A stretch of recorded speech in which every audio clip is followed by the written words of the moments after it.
மத்திய கிழக்கு நாடுகளில் நடைபெற்று வரும் அமெரிக்கா மற்றும் ஈரானுக்கு இடையிலான போர் தற்போது மிக மோசமான கட்டத்தை எட்டியுள்ளது.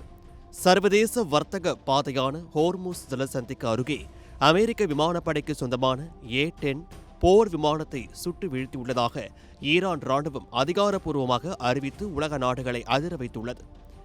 70களில் இருந்து பயன்பாட்டில் உள்ள வார்ஹக் என அழைக்கப்படும் இந்த அதிநவீன தாக்குதல் விமானத்தை ஈரானின் வான் பாதுகாப்பு படை மிக துல்லியமாக குறிவைத்து அழித்துள்ளது. முன்னதாக இதே பகுதியில் அமெரிக்காவின் F-15 போர் விமானமும் சுட்டு வீழ்த்தப்பட்டது. இதில் மாயமான ஒரு விமானியை தேடும் மீட்பு பணியில் ஈடுபட்டிருந்த போதுதான் இந்த இரண்டாவது விமானமான A-10 விமானத்தையும் ஈரான் அதிரடியாக சுட்டு வீழ்த்தியுள்ளது. ஈரான் முன்வைத்துள்ள இந்த குற்றச்சாட்டை அமெரிக்கா முழுமையாக மறுக்கவில்லை என்றாலும் தாக்குதலுக்கு உள்ளான விமானத்தின் பைலட் பத்திரமாக மீட்கப்பட்டுள்ளதாக தெரிவித்துள்ளது.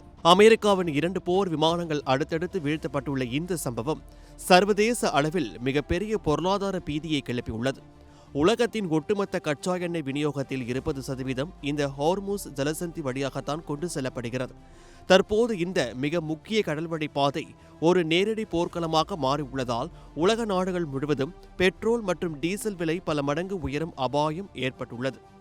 இரு நாடுகளுக்கும் இடையிலான இந்த நேரடி இராணுவ மோதலை உடனடியாக நிறுத்த வேண்டும் என உலக தலைவர்களும் பாதுகாப்பு நிபுணர்களும் தொடர்ந்து எச்சரித்து வருகின்றனர். எவ்வித சமரசமும் இன்றி ஹோர்முஸ் ஜலசந்தியை மையமாக வைத்து நடக்கும் இந்த உச்சக்கட்ட போர் உலக பொருளாதாரத்தை எத்தகைய பேரழிவிற்கு கொண்டு செல்லும் என்பதை பொறுத்திருந்துதான் பார்க்க வேண்டும்.